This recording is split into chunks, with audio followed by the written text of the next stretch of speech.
তো দেখো আমরা যাচ্ছি এখন মানে খাদে স্নান করবো। বড় বড় খাদ, মাঠের ভিতরে খাদ, পুকুর এই দেখতে পাচ্ছি, এগুলো কিন্তু বড় বড় খাদ।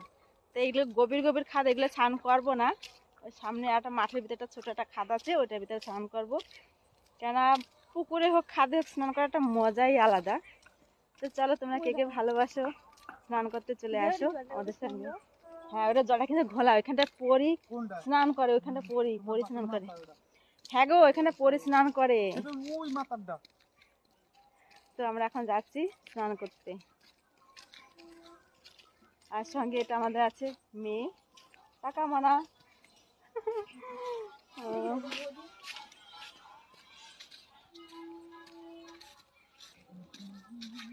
আর দেখো এখানে সব ছেলেপেলেরা কিন্তু এখানে আড্ডা দেয়। আর এখানে দেখো পরিবেশটা কি সুন্দর লাগে, এখানটা অনেক ভালো লাগে। এখানে আশেপাশে তো কাকা নিয়ে ভিডিও করছিলাম, বেশ ভালো লাগে।